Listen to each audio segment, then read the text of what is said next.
Buenas tardes. Pues vamos a hablar de dos curiosidades que nada tienen que ver con todo lo que nosotros hablamos habitualmente acerca de la comunicación, el duelo, etcétera, etcétera. Pero son dos curiosidades interesantes que pueden suscitar tema de conversación acerca de la muerte.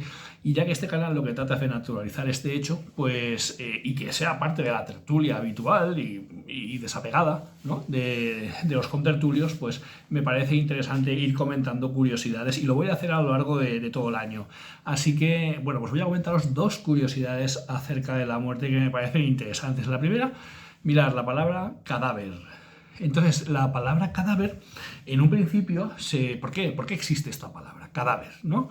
Pues bueno, en un principio se pensó que podría provenir del latín caro data vermibus, que significa carne dada a los gusanos. Bueno, porque carne dada a los gusanos, caro data vermicus, cadáver. Pues no viene de ahí, viene concretamente del verbo latino cadere, o cadere, no sé cómo se pronunciará, que significa caer, porque cuando la persona ha fallecido no se puede mantener en pie y cae sobre sus propios pies, cae sobre su propio peso. Por tanto, la palabra cadáver viene del latín cadere, que significa caer, que no se tiene sobre sus propios pies.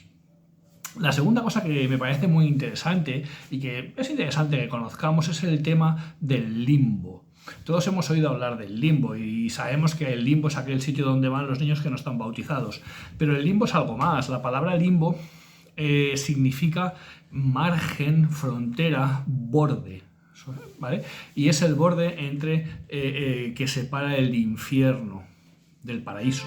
Entonces, claro, hay una cuestión teológica importante y es si para la salvación del alma las personas tienen que estar bautizadas, el bautismo es el paso previo a la salvación de tu alma. Entonces, ¿qué pasa con los niños que nacen y mueren enseguida y no están bautizados? ¿No? Pues entonces hay una solución teológica, lo cual es una hipótesis, porque las escrituras no dicen nada acerca de esto, y entonces se piensa, pues bueno, pues tiene que haber un sitio, ¿no? Tiene que haber un punto, pero claro, dada la inocencia de esa criatura, no puede ir al infierno, ¿no? Entonces es una hipótesis teológica, no está en las escrituras en ningún momento.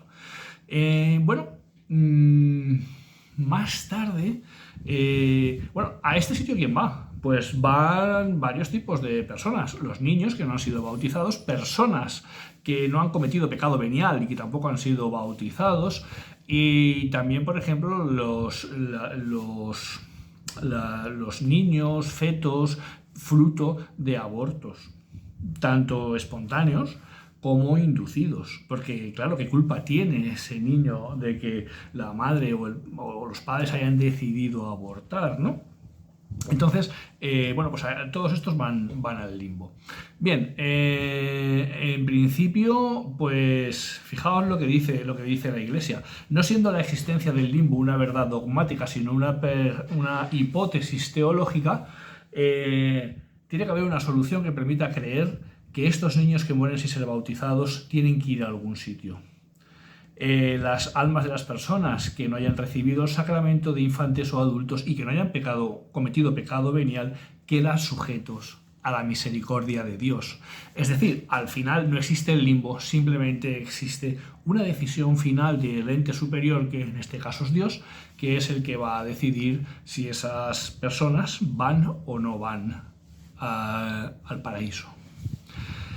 Bien, eso es una cuestión interesante de por sí, a mí me parece muy interesante, pero también me parece muy interesante lo que las personas hacemos con la información que tenemos. Esta es la información que tenemos, ¿y qué hacen las personas? Pues fijaos, dos cosas. Claro, si imaginaros que la madre va a parir, la madre está muy malita. Estamos hablando de prácticas en el periodo medieval hacia adelante, hacia hasta el siglo XX, ¿vale? La madre está a punto de parir, la comadrona en aquel momento dice, o la partera, dice que esto está yendo mal y que la madre peligra, que peligra el niño. Sabemos que la madre ya está bautizada, pero el niño no, o la niña. Entonces, bueno, pues hay una cosa que se puede hacer antes de que nazca y es el bautismo intraútero. O el bautismo uterino, porque no es intraútero, es uterino. ¿Qué va a ocurrir aquí? Pues se coge agua bendita con una cucharilla, se introduce por la vagina de la madre. La madre puede estar viva en ese momento o puede estar ya fallecida, ¿vale? Pero tiene que ser en los momentos límites del fallecimiento, donde se consideraba en aquel momento que el bebé todavía estaba vivo dentro de la cavidad uterina. Se mete la cucharilla con el agua bendita y se bautiza al niño. Tiene que hacerlo, obviamente, un delegado de la iglesia, ¿no? No puede ser cualquier persona quien bautice, ¿no? Esa es una cosa que se puede hacer. Y la otra cosa que se hacía, que me parece curiosísima, es lo que se viene a llamar los santuarios de reanimación momentánea. Esto es flipante. A ver, tengo que decir que el bautismo intraútero en algunos sitios, claro, porque esto a las personas se les queda. Es como la historia de Asclepio, se les queda en el cerebro. Se les queda en el cerebro y ante la duda, ante el temor, ante la desinformación, lo que hacen es bautismo intraútero o bautismo periútero, ¿no? La segunda cosa que se venía haciendo desde el medievo hasta, ya os digo, hasta el siglo XX, es lo que se llaman los santuarios de reanimación momentánea, que muy proliferaron muchísimo en Francia y en lengua francesa son los sanctuaires à repique. Sanctuaires à repique, que lo digo súper mal, pero que significan santuarios de respiro o de relevo. ¿De qué va esto? Bueno, estos santuarios proliferaron en Francia, ya os digo, a partir del medievo, pero sobre todo en el siglo XVII, ¿vale? Es donde había muchísimos y se dice, bueno, está constatado, que solo en Francia había 277 sanctuaires à repique. Solo en Francia, 277 lugares, santuarios, donde se podía hacer lo que se denominaba la reanimación momentánea.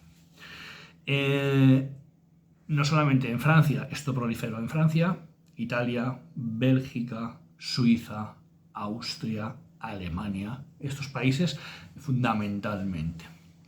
¿Qué pasaba en estos sitios? Bueno, pues la cuestión tiene tela. Aquí juntamos el tema que hablábamos en otro vídeo del estado cataléptico, ¿no? Este estado en que el paciente parece que esté muerto pero no está, la persona parece que esté muerta pero no está muerta. Juntamos esto con prácticas. Esto la Iglesia, por supuesto, no lo acepta, ¿vale? Y de hecho estos santuarios à repique no son excesivamente públicos, ¿no? Bueno, pues lo que ocurre aquí es que un bebé nace y se muere, o nace muerto. Por tanto, no ha tenido la opción de ser bautizado. Va a ir al limbo y sabemos que, fijaos, lo que las teorías en aquel momento decían era que al limbo se va pero no se vuelve. Quien va al limbo de ahí no se mueve. Por tanto, está condenado a estar en esa tierra de nadie por toda la eternidad. Claro, esto para unos padres esto es impensable. Y te lo crees, de verdad, ¿no? Entonces, pues vamos a solucionarlo. La solución está en... fijaos, en aquel entonces no estaba desarrollada la reanimación cardíaca, pero vamos a reanimar al bebé. Y en esos segundos, minutos de reanimación, lo que vamos a hacer es entonces bautizarlo. Tiene que ser un ministro de la Iglesia quien lo bautice, un cura. Tiene que ser un cura quien lo bautice. Bueno, pues, ¿qué ocurre? Se lleva al bebé muerto a un sitio, a un sanctuaire de repique de estos que os comento. Allí lo que se hace es que se lleva a un altar. Generalmente se invoca a un santo, de los que hayan sido resucitados en otros momentos. Sabéis que a lo largo de la historia del cristianismo ha habido varias resurrecciones, pues uno de estos santos es invocado por el cura, invocado o es nombrado, ¿vale?, por el cura, y entonces el bebé, cuando da una señal de vida, y la señal de vida puede ser mover una manita, puede ser mover un ojo, puede ser un latido, es decir, aquí esto me lo planteo yo, paréntesis, esto es mi planteamiento. Se habla de reanimaciones después de 5 días enterrados. Se sacaba el cadáver del niño, se limpiaba bien, se llevaba a Saint-Pierre de Repit, se hacía el proceso, 5 días enterrados. O sea, a mí no me cabe en la cabeza que ese bebé pueda tener una señal de vida. Entonces aquí entra también, pues eso, el fanatismo, la ilusión, la necesidad imperiosa, y a veces vemos cosas que no están. Bueno, pero bueno, se habla de esto y hay algunos documentos escritos que afirman que después de 5, hay un caso concretamente que después de 5 días dio una señal de vida, pero normalmente se hacía a las pocas horas o de fallecimiento, ¿no? O del nacimiento en un mortinato, un niño que haya nacido muerto, ¿no? Bueno, pues ¿qué ocurre? El bebé da una señal de vida que puede ser un latido. Y ya os digo que esto puede ser una flipada de alguien o puede ser que el latido ocurriera. No entro. Y en ese momento se bautiza, ¿vale? Hay otro caso documentado de un niño que vivió 12 horas después de esto. No he leído el caso. Me haría muchísima ilusión, pero es que no me da la vida para investigar estas cosas, porque no me dedico a ello, pero me sería muy bonito, ¿no? Que alguien, si alguien conoce estos casos, que de verdad que nos lo cuente, y le invito aquí a que nos lo cuente. Bueno, pues esto es lo que se hacía. Posteriormente se enterraba. Si en ese momento el niño no daba ninguna señal de vida, y eso también ocurría en algunos casos, que a mí me parece que es lo más habitual, ¿no?, que no dé señal de vida. Si el niño no da ninguna señal de vida, pues entonces se volvía a enterrar y se daba por zanjado el asunto. El niño iba al limbo y, bueno, pues ahí quedaba la historia, ¿no?